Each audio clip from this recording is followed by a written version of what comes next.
हाँ जी स्टूडेंट्स, बेटा कल हम लोगों ने बीट्स के बारे में स्टडी किया।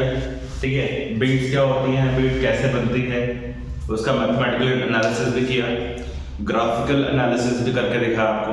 ठीक है, अब आज हम लोग बीट फ्रिक्वेंसी के ऊपर न्यूमेरिकल्स करने वाले हैं। ठीक है, कि बीट्स कैसे फाइंड आउट करते हैं या बीट की फ्रिक्वेंसी कैसे फाइंड आउट करते हैं। तो बेटा बीट फ्रिक्वेंसी का जो फॉर्मूला है कल हम लोगों ने nu b is equal to nu one minus nu two ये डिराइव किया था। ठीक है, यहाँ तक कोई प्रॉब्लम नहीं है, ये हमने कल डिराइव करके दिखाया था आपको। अब आज की डेट में आज जो मैं आपको बताने वाला हूँ किस तरह से न्यूमेरिकल्स को टैकल करेंगे, कैसे न्यूमेरिकल को सॉल्व करेंगे, उसके लिए आपको मेथड बताने वाला हूँ। तो देखो मेरे पास में इसका जो फॉर्मूला है ना वो ऐसे है। इसका फॉर्मूला है, ये तो चलो मैंने आपको कल डिराइव करके दिखाया था, but for all the numerical purposes, जितने भी न्यूमेरिकल पर्पस होंगे बेटा, न्यूमेरिकल पर्पसेस के लिए हम जो फॉर्मूला है इसका ये यूज करेंगे न्यू बी, यानी जो बीट फ्रीक्वेंसी होगी हमारे पास, बीट फ्रीक्वेंसी हम उसमें लिखेंगे प्लस माइनस ऐसे करके equal to nu one minus nu two इसका मोड, ऐसे लिखते हैं। या फिर इसको ऐसे भी लिख सकते हो आप, plus minus nu b equal to nu one minus nu two, ऐसे आप लिख सकते हो। ये बीट फ्रीक्वेंसी का फॉर्मूला है। मोड इसलिए लगाते हैं सो दैट जो इसका डिफरेंस आता है वो प्लस में आए, मोड इसलिए लगाते हैं। ठीक है, क्योंकि बीट फ्रीक्वेंसी नेगेटिव में कोई उसका मतलब नहीं है, बीट फ्रीक्वेंसी में नेगेटिव का कोई मतलब नहीं है, इसलिए हम यहाँ पे मोड लगा देते हैं कि मोड आएगा। अब देखो अब बीट फ्रीक्वेंसी कैसे निकालें, how to find unknown, how to find unknown frequency, how to find unknown frequency if the frequency of one tuning fork and beat frequency is given. ठीक है, तो how to find out the unknown frequency if the frequency of one tuning fork and the beat frequency is given to us। तो हम ऐसे condition में कैसे जो है वो फाइंड आउट करेंगे अननोन फ्रीक्वेंसी को। तो बेटा कैसे निकालेंगे इसको, तो if the frequency of one tuning fork and the beat frequency is given, then how do we find out the frequency of another tuning fork। ठीक है, तो इसमें दो मेथड आते हैं बेटा, इसमें दो मेथड आते हैं। मेथड वन इज कॉल्ड, इसको हम बोलते हैं बेटा वैक्सिंग मेथड। ठीक है, और मेथड टू है हमारे पास में which is called filing method. ठीक है, वैक्सिंग एंड फाइलिंग मेथड, इन दोनों मेथडों से बच्चे हम लोग unknown frequency of tuning fork निकाल सकते हैं। अब भाई ट्यूनिंग फॉर्क क्या है, कुछ लोग पहली बार सुन रहे होंगे। तो ट्यूनिंग फॉर्क को पंजाबी में चिमटा बोलते हैं। ठीक है, जो लोग लड़की लोग वो समझ गए होंगे। ट्यूनिंग फॉर्क ऐसे वाई शेप में एक मेटालिक ऑब्जेक्ट रहता है, इसको बोलते हैं ट्यूनिंग फॉर्क। एक यू शेप का ऊपर ऐसे ये बना रहता है और इसमें छोटी सी डंडी लगी रहती है। ठीक है, तो बेटा ये दो ट्यूनिंग फॉर्क है, मैं इसको फॉर्क ए बोल देता हूँ और फॉर्क बी बोल देता हूँ। अब इन दोनों ट्यूनिंग फॉर्क में से किसी एक फॉर्क की फ्रीक्वेंसी गिवन है। मान लो इसकी जो फ्रीक्वेंसी है दूसरे वाले की वो आपको गिवन है व्हिच इज इक्वल टू से nu two is equal to given है, कितने गिवन है, इट इज से 300 हर्ट्ज। ठीक है, जो बीट फ्रीक्वेंसी जो न्यू टू है वो गिवन है आपको 300 हर्ट्ज, यानी कि बी की फ्रीक्वेंसी गिवन है 300 हर्ट्ज। अब कहता है जब हम इन दोनों को आपस में टकराते हैं, दो ट्यूनिंग फॉर्क है, एक की फ्रीक्वेंसी 300 है और दूसरे की फ्रीक्वेंसी हमें नहीं मालूम, लेकिन जब इनको टकराते हैं आपस में, टक्कर करवाते हैं, then there are 3 beats per second. तो उसने बोला कि 3 बीट्स पर सेकंड सुनाई देती है। जब इन दोनों को आपस में टकराते हैं तो बेटा कितने बीट्स सुनाई दे रही है, 3 बीट्स पर सेकंड जो है वो बन रही है, 3 बीट्स पर सेकंड बन रही है। यानी कि आपको बीट फ्रीक्वेंसी गिवन है कितनी, 3 बीट्स पर सेकंड। 3 बीट पर सेकंड का मतलब हो गया 3 हर्ट्ज। ये आपको जो है बीट फ्रीक्वेंसी गिवन है। तो कहेगा तुमसे कि भाई how do you find out the frequency of the unknown tuning fork. ये तो ये वाली जो फ्रीक्वेंसी है इसकी वो आपको नहीं मालूम, वो निकालनी है। तो बेटा आपके पास में दो रास्ते हैं, दो मेथड हैं, आपके बुक्स में लिखा गया है। One is called waxing method and second is called filing method. तो मैं आपको पहले वैक्सिंग मेथड सिखा देता हूं कि वैक्सिंग मेथड क्या चीज है। बेटा वैक्सिंग मेथड में क्या होता है, देखो इन वैक्सिंग मेथड या इन वैक्स मेथड हम लोग क्या करते हैं, जो ये ट्यूनिंग फॉर्क का प्रोंग होता है, प्रोंग ट्यूनिंग फॉर्क का प्रोंग जो यू शेप का वो मेटालिक ऑब्जेक्ट रहता है उसको प्रोंग बोलते हैं, PRONG प्रोंग। तो ये जो प्रोंग है बेटा, प्रोंग, इस प्रोंग पे हम थोड़ी सी मोम गिरा देते हैं। क्या गिरा देते हैं? मोम, वैक्स। यहाँ पे मैंने वैक्स डाल दी है, ठीक है, मैंने इसके ऊपर वैक्स डाल दी है। अब जब वैक्स डाल देंगे, ठीक है, तो वैक्स डालने से क्या होगा, हमें मालूम है बेटा वैक्स डालने से क्या होता है, फ्रीक्वेंसी पे क्या फर्क पड़ेगा। आप सबको मालूम होना चाहिए जो फ्रीक्वेंसी होती है वो होती है 1/2L under root tension divided by mu, where mu is called mass per unit length. Mu हमारा क्या बेटा, मास पर यूनिट लेंथ है, ठीक है, मास पर यूनिट लेंथ है म्यू, राइट। तो बेटा अगर हम इस पे ट्यूनिंग फॉर्क पे वैक्स डाल देते हैं, वैक्स क्या मतलब मोम गिरा देते हैं, तो जो ये प्रोंग है हमारा, ये प्रोंग भारी हो जाएगा यानी उसका मास बढ़ जाएगा। तो इस पे जब हम वैक्स डालेंगे तो वैक्स डालने से प्रोंग का मास बढ़ जाएगा, और जब प्रोंग का मास बढ़ेगा, अगर ये मास बढ़ेगा तो बेटा फ्रीक्वेंसी जो है वो घटेगी, फ्रीक्वेंसी घटेगी, यानी कि ट्यूनिंग फॉर्क की फ्रीक्वेंसी घटेगी। तो बेटा इस मेथड के थ्रू हम लोग फाइंड आउट करेंगे। और जो फाइलिंग मेथड है, फाइलिंग का मतलब होता है कि उसको घिसा देना। फाइलिंग में क्या होता है बेटा, वैक्स मेथड में जो मास है, मास इंक्रीजेस, मास बढ़ जाएगा।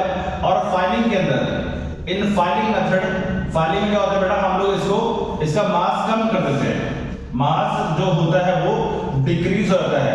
जैसे कि आपने कोई सैंड पेपर ले लिया, जो रेग मार्क होता है ना, सैंड पेपर लेके आपने रगड़ दिया, जब आप रगड़ेंगे तो उसका मास मतलब वो प्रोंग जो है वो घिस जाएगा, और जब प्रोंग घिसेगा तो उसका मास डिक्रीज करेगा, यानी कि फाइलिंग मेथड में मास डिक्रीज होगा, मास डिक्रीज होगा and frequency would increase, frequency would increase. बस ये बातें आपने ध्यान रखनी है, इन्हीं के ऊपर ये मेथड बेस्ड है या इन्हीं के ऊपर ये टेक्निक बेस्ड है।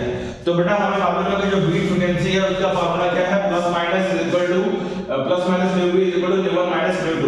इसका मतलब ये हुआ कि मेरे पास में जो अननोन फ्रीक्वेंसी है, जो मेरे पास में अननोन फ्रीक्वेंसी है, ये न्यू1, इसकी वैल्यू क्या बनेगी, न्यू1 वुड बी रिटन एज, अब न्यू2 को ये इस वैल्यू को मैं इस तरफ लेकर आऊंगा तो क्या बन जाएगा, माइनस का इधर आके प्लस बन जाएगा, और प्लस माइनस न्यू2 का एज इट इज है, ठीक है। तो ये फार्मूला बन गया अननोन फ्रीक्वेंसी निकालने का। अननोन फ्रीक्वेंसी क्या होगी तुम्हारे पास, न्यू2 प्लस माइनस न्यू बीट। अब अगर यहाँ पे इस फार्मूले को अप्लाई करते हैं, ठीक है, एज मुझे मालूम है कि जो न्यू1 है अननोन फ्रीक्वेंसी वो होगी न्यू2 प्लस माइनस न्यू बीट्स, ठीक है।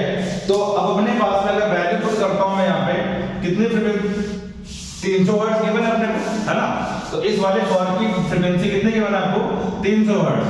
तो बेटा आपके पास में न्यू1 वुड बी आइदर न्यू1 की वैल्यू होगी न्यू2 प्लस न्यू ठीक है, या तो वैल्यू होगी तुम्हारे पास न्यू1 इक्वल्स टू न्यू2 माइनस न्यू ये दो पॉसिबिलिटीज बनेगी, या तो ये होगा प्लस वाला या तो माइनस वाला होगा। अगर मैं यहाँ वैल्यू पुट करता हूँ तो न्यू2 हमारा 300 है और ये वैल्यू मेरी कितनी है तुम्हारे पास है 3 बीट्स पर सेकंड बन रही थी, ठीक। और यहाँ पे तुम्हारा आंसर बनेगा 303 हर्ट्ज, राइट। और यहाँ पे क्या बनेगा बेटा 303 माइनस 3 यानी कि 297 हर्ट्ज, ठीक है। तो आपके पास दो फ्रीक्वेंसीज आई है, यानी कि न्यू1 जो होगा या तो होगा 303 हर्ट्ज, ठीक है, और इट वुड बी 297 हर्ट्ज। ये दो पॉसिबिलिटीज है। तो अभी आपको अंदाजा हो रहा होगा कि मैंने वहां पे प्लस माइनस, यहाँ मैंने प्लस माइनस क्यों लिखा है, यानी कि इसकी जो फ्रीक्वेंसी है वो 3 ज्यादा भी हो सकती है और 3 कम भी हो सकती है, यानी कि 303 भी हो सकती है और 297 भी हो सकती है। तो हमें आइडेंटिफाई करना है कि भाई इसका ये वाला आंसर सही होगा या ये वाला होगा, यानी कि इसकी जो फ्रीक्वेंसी है न्यू1 वो 303 होगी या 297 होगी। तो उसके लिए हमारे पास में है वैक्सिंग मेथड। अब क्या करना है हमें, तो मैं आपको एक मेथड सिखाता हूं, दूसरा मेथड अपने आप प्रॉपर्ली काम करेगा, उसमें कोई टेंशन वाली बात नहीं है। तो इन वैक्सिंग मेथड मेरे पास क्या बनेगा, इन वैक्सिंग मेथड मेरे पास बनेगा तो बाय वैक्सिंग मेथड, अगर मैं वैक्सिंग मेथड अप्लाई करता हूं तो मुझे क्या करना पड़ेगा, मुझे इस वाले पे थोड़ा सा मोम गिरानी पड़ेगी। मैंने इस पे वैक्स डाल दिया, जब मैं वैक्स डालूंगा, जब वैक्स डालूंगा तो क्या होगा बेटा, मास बढ़ेगा, इस ट्यूनिंग फॉर्क का मास बढ़ेगा, और जब ट्यूनिंग फॉर्क का मास बढ़ेगा यानी कि म्यू की वैल्यू बढ़ेगी, और म्यू बढ़ेगा तो फ्रीक्वेंसी उसकी घटेगी, फ्रीक्वेंसी घटेगी। तो अब बेटा अब क्या किया आपने कि उस पे आपने इस पे आपने क्या किया, वैक्स डाल दिया। जब आपने वैक्स डाल दिया, मैं यहाँ पे केस लेता हूँ, यहाँ पे अब आपके पास में ये फॉर्क है, दो फॉर्क है, इसकी फ्रीक्वेंसी तो अभी भी 300 हर्ट्ज है ν2, और इसकी फ्रीक्वेंसी नहीं मालूम है। अब लेकिन मैंने इसके ऊपर ना वैक्स डाल दिया, जब मैंने वैक्स डाल दिया अब मैं इन दोनों को फिर से चलाता हूँ। पहला काम क्या किया मैंने कि दोनों को दोनों एम्प्टी थे, ए और बी ट्यूनिंग फॉर्क, इनको चलाया, इनको हिट किया, 3 बीट्स पर सेकंड बनी, उसके हिसाब से ये पॉसिबिलिटीज आई। अब मैंने क्या किया, इस पे जिसकी फ्रीक्वेंसी मुझे निकालनी है उस पे मैंने वैक्स डाली, मतलब कि जिसकी फ्रीक्वेंसी निकालनी है उसी पे या तो मैं वैक्स डालूंगा या तो मैं उसको फाइल करूंगा। वैक्स या फाइल करने का मतलब क्या हुआ कि वैक्स करने से मास बढ़ाऊंगा मैं, और फाइल करने से, रगड़ने से उसका मास कम कर दूंगा, अकॉर्डिंगली फ्रीक्वेंसी चेंज होगी। तो देखो अब वैक्स कर दिया मैंने इसके ऊपर, जब मैंने इसको वैक्स इसके ऊपर चढ़ा दिया, वैक्स डाल दिया, तो इसका फ्रीक्वेंसी जो है सॉरी इसका जो मास है वो बढ़ जाएगा। अब इन दोनों को टकराते हैं, इन दोनों को टकराया तो अब जो न्यू बीट्स बनी है वो बनी है 2 बीट्स पर सेकंड बनी है, 2 बीट्स पर सेकंड बनी है, यानी कि जब इन दोनों को चलाया मैंने तो अब 2 बीट्स पर सेकंड बन रही है, क्योंकि ये वाला भारी हो गया, ये वाला भारी हो गया तो बीट्स कम हो गई, राइट। तो यहाँ पे चलाने पे बीट फ्रीक्वेंसी यहाँ पे कितनी आ गई, 2 बीट्स पर सेकंड आ गई, 2 बीट्स पर सेकंड आ गई। तो अब बेटा मुझे क्या करना है, again what I will do, I will apply the formula. देखो फार्मूला क्या है, ν1 is equal to nu beats plus minus sorry ν2 plus minus nu beats, यानी कि we will have 2 possibilities, 300 plus minus 2, ठीक है, 300 प्लस माइनस 2। अब beat frequency कितनी बन गई, 2 बीट्स पर सेकंड बन चुकी है।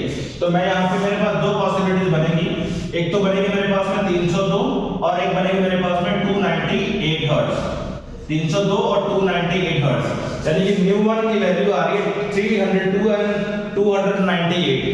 अब अपने ध्यान से देखना है कि वैक्स डालने पे हमें मालूम है कि जब हम वैक्स डालते हैं तो मास बढ़ता है, मास बढ़ेगा तो उससे फ्रीक्वेंसी की वैल्यू कम होगी, मास बढ़ा फ्रीक्वेंसी की वैल्यू कम होगी। तो आपको देखना है बेटा कि पहले हमारे इन दोनों में से कौन सा आंसर है, कि ये वाला आंसर सही है, ये वाला आंसर सही है, तो वी हैव टू चेक कि आंसर कौन सा सही है। तो हमने वैक्स डाला, तो वैक्स डालने के बाद में आप चेक करिए कि 302 और 298 ये दो फ्रीक्वेंसी मेरे पास में आ रही है, तो 303 ये 303 और वो 297, इन दोनों में से कोई एक आंसर बनेगा आपका, लेकिन कौन सा बनेगा उसको चेक करना है। तो देखो ν1 की एक वैल्यू 303 हर्ट्ज और 297, और यहाँ वैल्यू आ रही है ν1 की, ν1 इज इक्वल टू 300 ये और ν1 इज इक्वल टू ये, यही तो पॉसिबिलिटीज बनेगी। तो आप ये चेक करो कि जो पहले फ्रीक्वेंसी निकाली आपने जब 3 बीट्स बन रही थी पर सेकंड में, उनमें से कौन सी फ्रीक्वेंसी यहाँ पे घटी है, क्योंकि हमें मालूम है कि मास बढ़ाने से फ्रीक्वेंसी की वैल्यू घटती है। मुझे मालूम है थोड़ा टॉपिक अजीब सा है, लेकिन ये लास्ट टॉपिक है, ट्राई टू अंडरस्टैंड, मैं दोबारा से एक्सप्लेन कर दूंगा। बेटा यहाँ पे 303 है, यहाँ पे 297 है, तो ये 303 है, यहाँ कितनी आ रही है, 302 आ रही है। मैं यहाँ बता देता हूँ, पहले क्या था, अर्लियर वी हैड 303 एंड 297, ये पहले था, एंड लेटर क्या बना हमारे पास, लेटर बना 302 और 298 298, ये बना, पहले वो था 303 297, अब कितना है 302 और 298 सॉरी, राइट। तो मैंने क्या बताया, जब वैक्सिंग करेंगे यानी वैक्स डालेंगे तो वैक्स डालने के ऊपर जो है मास बढ़ता है और फ्रीक्वेंसी घटती है। तो आपने देखना है कि इन दोनों सिचुएशंस के अंदर कहां पे फ्रीक्वेंसी घटी है। आप चेक करिए 303 ये थी, 330 से यहाँ पे क्या हुआ, 303 ये थी यहाँ पे, इससे यहाँ पे फ्रीक्वेंसी में देखो डिक्रीज आया, इसको कंपेयर करो, देखो फ्रीक्वेंसी यहाँ पे 303 थी, यहाँ पे 302 हो गई, यहाँ फ्रीक्वेंसी क्या हुई है, यहाँ फ्रीक्वेंसी में डिक्रीज हुआ है, फ्रीक्वेंसी में डिक्रीज हुआ है। और यहाँ देखो ये 97 थी, ये 98 हो गई, यहाँ फ्रीक्वेंसी में क्या हुआ है, यहाँ फ्रीक्वेंसी में इंक्रीज हुआ है, यहाँ फ्रिक्वेंसी में इंक्रीज हुआ है। तो बेटा देखो कि 303 थी, 302 हुई, 297 थी, 298 हुई। तो दोनों केसेस में ये पेयर और वो पेयर, ये पहले वाला है और वो बाद वाला है। तो वैक्सीन के बाद में मुझे मालूम है कि मेरी फ्रीक्वेंसी घटनी चाहिए, मास बढ़ेगा फ्रीक्वेंसी घटेगी। तो देखो 303 से 302 में घटा है, 303 से 303 में घटा है, और वहां 97 से 98 हुआ है, तो वो बढ़ा है। तो 97 वाला बढ़ा है, इसलिए मैं इसको नहीं मानूंगा, यानी कि 297 मेरा आंसर नहीं बनेगा। 297 is incorrect answer. The correct answer would be 303 hertz, because 303 से फ्रीक्वेंसी 302 बन रही है, तो ये आंसर हमारा ठीक माना जाएगा, यानी कि फ्रीक्वेंसी घटी है। तो ये है वैक्सिंग मेथड। आप इस चीज को अच्छे से रिकॉल करके, क्योंकि ये रिकॉर्डिंग चल रही है बेटा, ठीक है, तो रिकॉर्डिंग को आप बार-बार जहां पे नहीं समझ आ रहा है रिवर्स करके आप इसको देख सकते हैं, स्लो करके देख सकते हैं, तो ये चीजें आपको आसानी से समझ में आ जाएंगी, कोई दिक्कत वाली बात नहीं है इसके अंदर, ठीक है। तो इस तरह से बेटा हम जो है वो अननोन फ्रीक्वेंसी को निकालते हैं by wax method. Similarly file method भी काम करेगा। अब फाइल मेथड में क्या होगा, फाइल मेथड में मास हमारा डिक्रीज करेगा एंड फ्रीक्वेंसी हमारी बढ़ेगी। तो अगर ये फाइल मेथड के थ्रू हम करते हैं, तो यहाँ पे हम क्या करते हैं बेटा, तो उसके हिसाब से यहाँ जो फ्रीक्वेंसी है, यहाँ फ्रीक्वेंसी कुछ और होनी थी, यानी इसको हम रगड़ेंगे, मास कम होगा, मास कम होगा तो यहाँ फ्रीक्वेंसी जो है वो बढ़ जाएगी, ठीक है। तो अल्टीमेटली आंसर वहां पर वही बनेगा। तो आप चाहे फाइलिंग मेथड से करके देखो, चाहे वैक्स मेथड से करके देखो, आंसर इज सेम।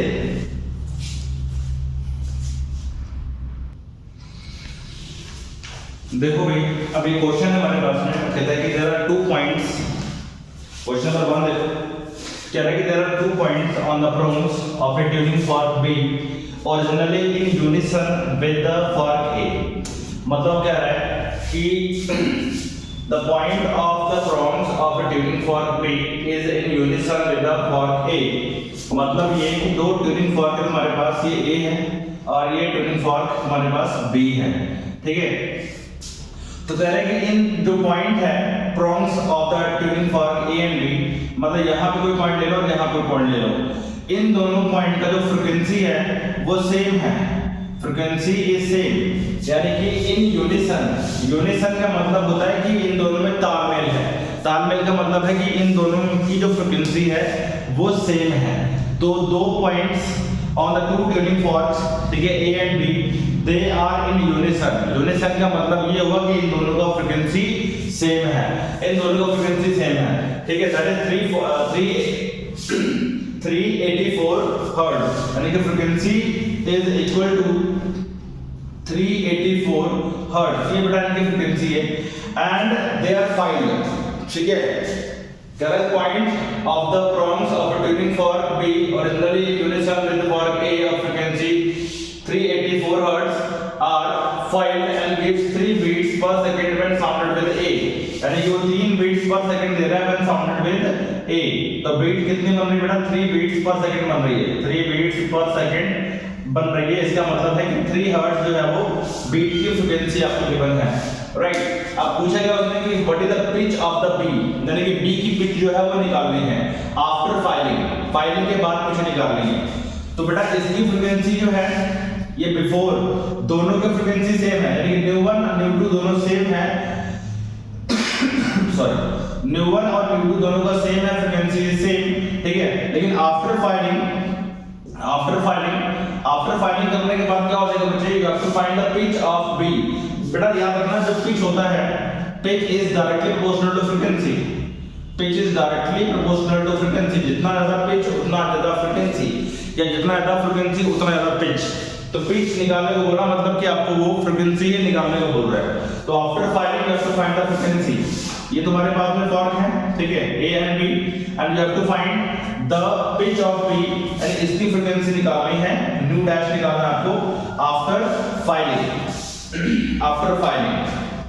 तो बेटा देखो जब इसको फाइल करेंगे तो इसकी फ्रीक्वेंसी की वैल्यू क्या बनेगी, अर्लियर इन दोनों की फ्रीक्वेंसी सेम है, ठीक है। इसकी फ्रीक्वेंसी जो है बेटा nu is equal to 384 hertz, इसमें तो कोई चक्कर नहीं है।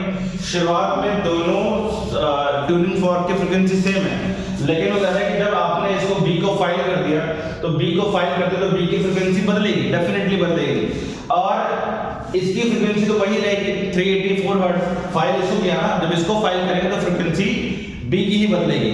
अब आपको मालूम है कि जब फाइलिंग करते हैं तो टेंशन जो फ्रीक्वेंसी होती है वो क्या होती है 1/2L under √T upon mass per unit length. Filing जब करते हैं तो मास बढ़ता है। फाइलिंग क्या होता है बेटा, इन फाइलिंग यहां लिख दो मैं, in filing mass decrease, sorry filing में मास डिक्रीज होगा, देयरफॉर फ्रीक्वेंसी की वैल्यू क्या हो जाएगी बेटा, बढ़ जाएगी, राइट। तो फाइल करते तो बेटा बीट फ्रीक्वेंसी आपको गिवन है, इसके अंदर कितनी है 3 बीट्स पर सेकंड है, तो हम लोग सिंपली फॉर्मूला लगाएंगे nu beats plus minus is equal to nu 1 minus nu 2, ठीक है, ये फॉर्मूला लगा देंगे सिंपली। तो देखो क्या तरीका है फाइंड करने का फ्रीक्वेंसी को, तो फ्रीक्वेंसी तुम्हारे यहां से निकल जाएगी बेटा, यानी कि nu dash would be equal to, इस फॉर्मूले को यूज कर लोगे, nu dash would be equal to nu which is known plus minus nu beats, ये इसका फॉर्मूला लगा दिया, nu plus minus nu beats. तो बेटा इससे अपने को दो वैल्यूज मिलने वाले हैं, न्यू डैश की वैल्यूज बनेगी अपने पास 384 माइनस कितने बीट्स बनी है पर सेकंड, 3 बीट्स बनी है, यानी you will be getting two values, one value is 380 plus minus, यानी one value would be 387 and another value would be 381, तो one is 387 hertz, other is 381 hertz. तो आपको बताना है कि कौन सा इनमें से करेक्ट ऑप्शन होगा, ठीक है। I will pause the video and you have to tell me. हाँ, तो आपने सॉल्व कर लिया होगा बच्चे। तो अब मालूम है आपको कि जब हम फाइलिंग करते हैं तो फाइलिंग में मास की वैल्यू कम होती है, मास कम होगा तो फ्रीक्वेंसी की वैल्यू बढ़ेगी। तो डेफिनेट सी बात है, जिन लोगों ने आंसर दे दिया है कमेंट के अंदर वेरी गुड, जिन्होंने नहीं दिया बेटा please watch the video again, rewind करके दोबारा से समझो। तो बेटा आपको मालूम है मास बढ़ेगा तो फ्रीक्वेंसी की वैल्यू, सॉरी मास घटेगा फाइलिंग के अंदर तो फ्रीक्वेंसी की वैल्यू हमारी इंक्रीज करेगी। तो आप देखिए अब जो न्यू डैश है वो कहां पे बढ़ रहा है, तो डेफिनेट सी बात है 387 हर्ट्ज यहां फ्रीक्वेंसी की वैल्यू बढ़ी हुई है, तो nu dash would be equal to, therefore ये हमारा जो है बेटा फाइनल आंसर कहा जाएगा, ये आंसर हमारा गलत हो जाएगा। 381 फ्रीक्वेंसी नहीं बनेगी, 387 बनेगी, बिकॉज़ फाइलिंग करने से मास की वैल्यू कम, मास की वैल्यू कम, तो फ्रीक्वेंसी की वैल्यू बढ़ेगी। तो इस तरह बेटा इस क्वेश्चन का आंसर जो है वो हम निकाल सकते हैं। अगला एक और क्वेश्चन देखते हैं। अब कह रहा है कि there is a tuning fork, ठीक है, a tuning fork produces 4 beats per second with one fork of frequency 288 hertz, यानी यहाँ पे एक फॉर्क है हमारे पास में, इसका जो फ्रीक्वेंसी है वो 288 हर्ट्ज गिवन है, ठीक है, और एक फॉर्क ये है, फॉर्क नंबर 1 फॉर्क नंबर 2 ऐसे मान लेते हैं। अब ये एक ट्यूनिंग फॉर्क 4 बीट्स बना रहा है, जब इन दोनों को टकराते हैं बेटा इस तरह से तो कितने बीट्स बन रही हैं, 4 बीट्स पर सेकंड बन रही है, बीट फ्रीक्वेंसी 4 हर्ट्ज, ये अपने को गिवन है, तो 4 बीट्स पर सेकंड बन रही है with one fork of 288 hertz frequency. Now कहता है कि now you have to add a little amount of wax. अब हमें क्या करना है, इस पे वैक्स ऐड कर देंगे, इस पे आपने वैक्स ऐड कर दी। जब आप वैक्स ऐड करेंगे तो बाय वैक्स एडिशन बेटा आपको मालूम है कि जो मास है, मास ऑफ फॉर्क जो है बेटा वो इंक्रीज करेगा, mass increases and hence frequency decreases, तो फ्रीक्वेंसी की वैल्यू घटेगी, राइट, फ्रीक्वेंसी की वैल्यू घटेगी, डेफिनेट सी बात है। तो देखो फॉर्मूला क्या है, फॉर्मूला है nu 1 is equal to nu 2 plus minus nu beats, यही फॉर्मूला बनेगा। न्यू 1 इज इक्वल टू, मतलब जौन सी वैल्यू निकालनी है वो लेफ्ट साइड पे रख लेंगे, equals to second frequency plus minus beat frequency. इसका तरीका पेट है, अगर मुझे न्यू 2 निकालना होता तो मैं यहाँ पे न्यू 2 को रखता और यहाँ पे nu 1 plus minus nu beats, ठीक है। तो इसमें कंफ्यूज मत होना कि सर इधर न्यू 2 रखना है या उधर न्यू 1 रखना है, कंफ्यूज मत होना, जो भी आपको निकालना है वो लेफ्ट साइड पे रखेंगे और जो आपको राइट साइड पे, जो आपको नोन है वो आप राइट साइड पे रख लीजिए, लेफ्ट साइड पे अननोन, राइट साइड पे known, plus minus beat frequency. तो न्यू 2 की वैल्यू कितनी गिवन है, न्यू 2 इज इक्वल टू 288, ठीक है, plus minus beat frequency is 4 hertz, right. तो आपको बेटा ये न्यू 1 की वैल्यूज मिलेंगी, you will be getting 2 values, either you would be having 292 hertz और you would be having 284 hertz, इन दोनों में से कोई एक वैल्यू जो है वो सही होगी, ठीक। अब कह रहा है कि जब आपने इसको बैक्स ऐड कर दिया है ना, जब बैक्स ऐड किया तो बैक्स एडिशन में यहां कर देता हूं, आफ्टर बैक्स एडिशन यहां पे, ये तो पहले से मतलब ये पहले था, before wax addition, before wax addition, wax addition से पहले ये होगा, एंड आफ्टर वैक्स एडिशन, यानी कि जब आपने वैक्स ऐड कर दिया उसके बाद आफ्टर वैक्स क्या बनेगा हमारा, मास जो होगा इंक्रीज करेगा एंड फ्रीक्वेंसी हमारी डिक्रीज करेगी फॉर श्योर। अब देखिए उसने क्या बोला कि it is now producing 2 beats per second. अब दो फॉर्क हैं, ठीक है, वही फॉर्क, एक पे आपने वैक्स डाल दिया है, दिस इज 1 दिस इज 2, ठीक है, और इनको चलाया आपस में। जब इनको चलाते हैं तो बेटा अभी क्या होगा इस केस में, now the beat frequency has changed which is 2 beats per second. तो अब बीट फ्रीक्वेंसी बदल गई है, तो अब जो है न्यू1 की वैल्यू क्या बनेगी, it would be nu two plus minus nu beats, ठीक है। ऐसा करेंगे तो बेटा क्या बनेगा हमारे पास, now it would be equal to 288 plus minus 2, यानी कि दो आंसर बनेंगे यहाँ पे भी, ठीक है, वन इज 280 290, ठीक है, और दूसरा आंसर बनेगा हमारे पास 286। तो 290 और 286, अब इन दोनों में से कौन सी वैल्यू करेक्ट होगी, तो देखो वैक्स लगाई हमने, वैक्स लगाने से हमें मालूम है कि मास की वैल्यू ओवरऑल बढ़ जाती है। तो जब मास की वैल्यू ओवरऑल बढ़ जाती है तो क्या हो जाएगा उस कंडीशन में, द फ्रीक्वेंसी वुड डिक्रीज, तो फ्रीक्वेंसी घटेगी। ये मैंने पहले एग्जांपल लेके बताया था। तो यहाँ देखिए ये 292 थी, ठीक है, और यहाँ कितनी है 290 है, यहाँ कितनी है 284 है, और यहाँ कितनी है 286 है। तो बेटा ये वाला फ्रीक्वेंसी 84 से 86 हुआ, यानी यहाँ बढ़ा हुआ है, 84 से 86 हुआ, मतलब कि यहाँ फ्रीक्वेंसी में इंक्रीमेंट हुआ है, और ये 92 से 90 हुआ, यानी कि यहाँ फ्रीक्वेंसी डिक्रीज हुआ, यहाँ पे फ्रीक्वेंसी की वैल्यू डिक्रीज हुई है, मतलब कि ये वाला हमारा करेक्ट आंसर है, 292 hertz would be the correct answer. तो अननोन फ्रीक्वेंसी कितनी आ गई हमारे पास, 292 हर्ट्ज आ जाएगी।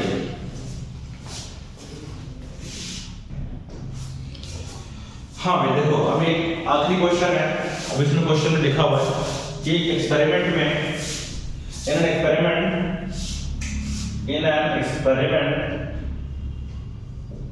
it was found that, ठीक है, it was found that a tuning fork and a sonometer wire gave 5 beats per second both when length of the wire was 1 meter and 1.05 meter. Find the frequency of the tuning fork. तो हमें कह रहे हैं भाई tuning fork की हमें क्या निकालनी है, फ्रीक्वेंसी निकालनी है, ठीक है। तो हमें इसमें ट्यूनिंग फॉर्क का फ्रीक्वेंसी निकालना है। तो देखो क्या बोला उसने कि जो आपको length of the sonometer wire है वो गिवन है 1 मीटर एंड 1.05 मीटर, यानी कि गिवन है हमें, गिवन है L1 is equal to 1 metre and L2 is equal to 1.05 metre, ये हमें गिवन है, ठीक है, and the beat frequency is given to us which is 5 hertz, है ना, 5 beats per second गिवन है, यानी 5 hertz में गिवन है। अब वो कहता है कि भाई you have to find the frequency of the tuning fork। तो देखो भाई फ्रीक्वेंसी जो होती है उसका फार्मूला क्या होता है, 1/2L under root T upon mu. तो देखो बेटा सोनोमीटर की जो वायर है उसमें जो टेंशन है वो कांस्टेंट है, उसमें टेंशन जो है वो कांस्टेंट है, और उसका मास पर यूनिट लेंथ है वो भी कांस्टेंट है, 2 भी कांस्टेंट है, यानी कि 2t और म्यू जो है वो हमारा कांस्टेंट है, यानी कि यहाँ पे 2t और म्यू कांस्टेंट आ जाएगा। तो l जो है वो अलग अलग है, पहले l कितनी थी 1 मीटर, अगली l कितनी आ रही है 1.05 मीटर, यानी कि हम यहाँ से एक फार्मूला बना सकते हैं कि new directly proportional to 1/l। तो ये एक फार्मूला बन जाता है बेटा, इसको हमें याद रखना है ऐसे क्वेश्चन के लिए। तो जो फ्रीक्वेंसी है वो इनवर्सली प्रोपोर्शनल टू लेंथ होती है, यानी कि जब जहां लेंथ ज्यादा वहां फ्रीक्वेंसी कम और वाइस वर्सा, ये हो जाएगा हमारे पास, ठीक है जी। अब मैं अगर लेंथ 1 की बात करूं तो clearly nu 1 would be equal to 1/L1, ठीक है, ठीक है, यहाँ हम यहाँ पे कुछ कांस्टेंट लगा लेते हैं, ठीक है, या हम लगा लेते हैं अगर ये प्रोपोर्शनलिटी का साइन है ऐसे, ठीक है, और न्यू2 हमारा ऐसे बन जाएगा प्रोपोर्शनल 1/L2। तो बेटा अगर मैं इन दोनों में कांस्टेंट सेम रहेगा, बेटा दोनों में न्यू1 प्रोपोर्शनल 1/L1 न्यू2 प्रोपोर्शनल 1/L2, दोनों में कांस्टेंट तो वैल्यू सेम रहेगी। कांस्टेंट क्या क्या है यहाँ पे 2 कांस्टेंट है, t कांस्टेंट है और म्यू कांस्टेंट है, ये फैक्टर कांस्टेंट है, तो दोनों इक्वेशन में ये कांस्टेंट सेम रहेगा, यानी अगर मैं इसको ऐसे लिख दूं यहाँ पे equal to some constant divided by k और यहाँ पे भी कुछ कांस्टेंट में k लिखता हूं, ठीक है, the k is called k equal to constant, ठीक है। अब अगर मैं इन दोनों को डिवाइड करूं nu1 बाय nu2 कर दूं तो मेरे पास क्या बन जाएगा, I will be getting L2 by L1। इन दोनों को डिवाइड करोगे तो क्या बन जाएगा, L2 बाय L1 बन जाएगा। यानी this is equal to L2 की वैल्यू कितनी है 1.05 डिवाइड बाय 1। तो मेरे पास में nu1 बाय nu2 का वैल्यू कितना आ गया है 1.05 अपॉन 1 आ चुका है, लेट मी क्वेश्चन नंबर 1। अब nu1 और nu2 की वैल्यू आ चुकी है। अब आपको देखना ये है, यहाँ पे देखना ये है कि बेटा L1 is greater than L2 is greater than L1, दिखाई दे रहा है ना आपने को, L2 1.05 है और L1 1 है, तो L2 is greater than L1, therefore nu1 is greater than nu2 होगा। जिसकी लेंथ ज्यादा वहां पर फ्रीक्वेंसी कम हो जाएगी, बिकॉज़ लेंथ और फ्रीक्वेंसी आपस में इनवर्सली प्रोपोर्शनल है। तो अगर L2 ग्रेटर देन L1 है तो nu1 would be greater than nu2 हो जाएगा। तो इसका मतलब ये हुआ कि अगर बीट फ्रीक्वेंसी मुझे गिवन है, ठीक है, तो अगर बीट फ्रीक्वेंसी बेटा गिवन है तो मैं क्या लिख सकता हूं यहाँ पे, I can write here nu1 की वैल्यू क्या हो जाएगी, it would be nu2 plus minus nu beat, ये बनेगा ना, ये बनेगा nu1 is equal to nu2 plus minus nu beats, ये बनने वाला है, इसमें कोई दिक्कत वाली बात नहीं। अब nu2 क्या है हमारे पास में, nu2 तो मैंने मालूम, this is for the first what you call first length L1 की फ्रीक्वेंसी ये बनेगी L1 इज इक्वल, इसकी जो फ्रीक्वेंसी बनेगी nu1 equal to nu plus minus nu beat, where this is unknown frequency, this is unknown frequency, ये हमें निकालना है, राइट। और एक और बना देते हैं यहाँ पे। अब इसको हम कैसे लिखेंगे बेटा, इस चीज को I can write here nu1 की जो वैल्यू बनेगी, दो वैल्यू बनेंगे इनफैक्ट हमारे पास, एक वैल्यू बनेगी हमारे पास nu1 equal to nu plus nu b, और एक वैल्यू बनेगी हमारे पास न्यू, इसको मैं यहाँ पे लिख सकता हूँ nu2 equal to nu minus nu beats. देखो nu1 ज्यादा है इसलिए न्यू प्लस न्यू बीट्स कर दिया, और nu2 हमारी कम होगी इसलिए न्यू माइनस न्यू बीट्स कर दिया, ठीक है।